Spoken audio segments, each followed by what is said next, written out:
Good morning. You're watching News 9 with me, Akshita. Well, first up, a 70-year-old woman, Rama Doraimani, was found murdered in her apartment in the city's Rajarajeswari Nagar area. A native of Tamil Nadu, Rama had been residing at Shubhodaya Enclave apartments for the last 1 year. There is no word on what could have led to her murder, but at this point the cops are still investigating. Absolutely shocking that this particular incident took place in an apartment. It took place last night is what we understand. Besides that, of course, there's no word on what could have led to this gory murder. But once again raising serious questions on the safety of senior citizens in our city.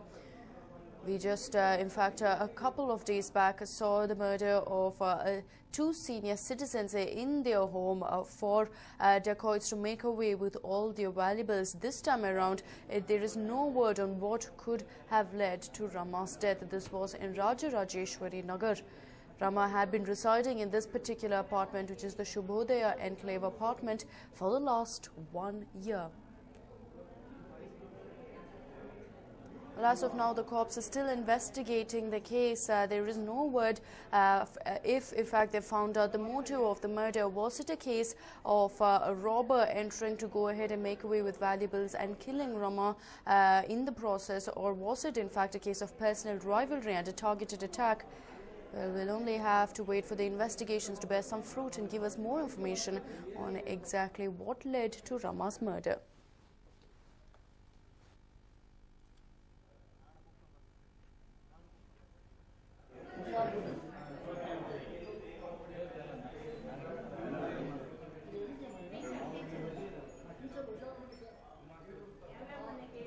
Tragedy coming to light there, once again highlighting the kind of safety that there is for senior citizens. Remember, this woman was not living in any sort of isolated place.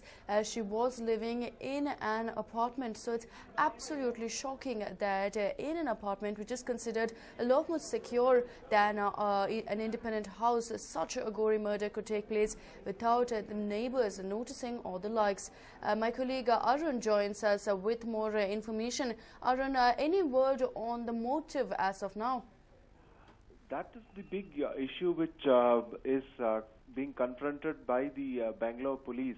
Remember, this particular lady in question was living in the Shubhodaya Enclave, which is a set of apartment complex in Rajarajeswari Nagar, and probably the murderers knew very well the fact that she was living alone. She was 70 years old, and she's been living in Bengaluru for the last 30 odd years. So, sensing the fact that she was extremely vulnerable, we are given to believe that the gang of murderers perhaps could have committed the crime late yesterday afternoon. In fact, it was only around 6:30 or 7 in the evening that the murder came to light. And now the police have registered a case and investigations have already begun, Akshita. Right, Aruna. Also, of course, it definitely raises questions on the kind of safety for senior citizens. Almost a week back, we had seen the murder of two senior citizens as well. That's right, Akshita, because this has now become a routine case.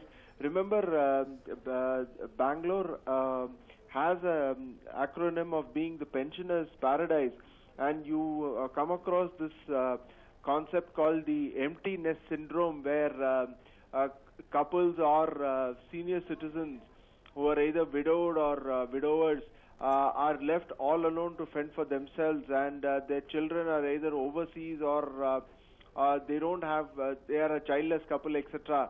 So most of these are targeted by these gangsters who usually operate in groups. They identify these vulnerable senior citizens and then commit the crime and manage to sneak out of the city before even somebody is able to battle an eyelid. But clearly it indicates the fact that perhaps as a society we are not too very concerned about senior citizens. Our approach seems to be more drawn towards mundane issues of existential living rather than perhaps having a word of appreciation or perhaps even looking at senior citizens and ensuring that their safety and security is taken care of But what is extremely shocking to note in this particular case, Akshita, is the fact that this has happened not in an independent house, but actually in an apartment complex, where usually the belief is that it is a much more secure kind of an environment because of the fact that there are numerous flats and people move in and move out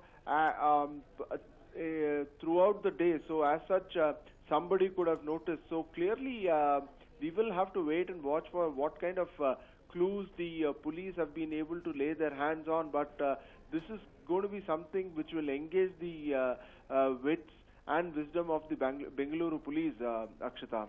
Right, Arun, thank you so much for joining us with all that information. But of course, once again raising serious questions on the kind of safety present in Bengaluru. The murder of a senior citizen of the city, Rama Doraimani, they found dead in her apartment in Rajarajeshwari Nagar. The cops are still investigating the case. As of now, no motive has come to light. So there, of course, they will try to find out the motive so they can nab the murderers in this particular case. Well, it's election time and political parties are leaving no stone unturned to project themselves as a better choice than their opponents. And on the way to achieve that, politicos often get caught up in taking pot shots at one another. Here's one more such case. Rivalry and politics are synonymous with each other. And in Tamil Nadu's electoral politics, election time is just a season to avenge it all. Politicos are already at loggerheads in the state. You might be wondering as to who is locking horns. It's none other than Tamil Nadu Chief Minister Jayalalitha and Union Finance Minister P. Chidambaram. Their rivalry is not new to the state's electorate. The duo has shared a hostility towards each other for decades, taking a dig at each other whenever they had an opportunity.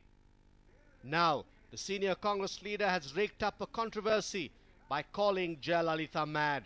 And what exactly provoked him to say so, we will tell you. Chidambaram chose not to contest elections from Shivaganga constituency this time around. Instead, his son Karthi has entered the fray. Jayalalitha saw this as an opportunity and lashed out at the finance minister during a rally in Karaikudi on Friday. Jayalalitha attacked Chidambaram by saying that he had lost the 2009 election to an AIADMK candidate but misused his influence to manipulate the results. She further added that Chidambaram did not want to contest this time in the face of the definite defeat. She also raised the issue of inflation. Tamil Nadirku tara vendiya nidiyai kuda tharamal paraviyal irundu kondu vaakalitta makkalukku seyya vendiya nanmaigalai seyyamal vaarthai jaalathal makkalai ஏமாற்ற நினைக்கும் திரு சிதம்பரத்திற்கும் காங்கிரஸ் கட்சிக்கும் அதற்கு முழு ஆதரவு அளித்த திமுகவிற்கும் நீங்கள் இந்த தேர்தலில் தக்க பாடம் புகட்ட வேண்டும். Chidambaram was quick to strike back. Campaigning for his son Karthi Chidambaram, the Union Finance Minister lashed out at the AIADMK Supremo. Chidambaram said that he was not scared of elections or defeat. He further indirectly took pot shots at Jayalalitha, calling her mad. நம்முடைய மக்களுக்கு தேவையான காந்திய நிர்மாண பணிகளிலே ஈடுபட வேண்டும் என்னுடைய உள்மனம் சொன்னதன் காரணமாகத்தான் இந்த தேர்தலிலே போட்டியிடுவது கிடையாது என்ற முடிவை நான் எடுத்தேன். ஆனால் தேர்தல் தோல்வியை கண்டு பயந்து போவதாக இருந்தால் மகனை நிறுத்த ஒப்புக்கொண்டிருப்பேனா? பைத்தியக்காரர்கள் பேசுவதையெல்லாம் பெரிதாக எடுத்துக்கொள்ளாமல். With elections right around the corner, politicos firing barbs at each other seems like an everyday affair. Now, with Chidambaram calling Jayalalitha mad, how and when the Tamil Nadu Chief Minister will react will be interesting to see. A News9 report.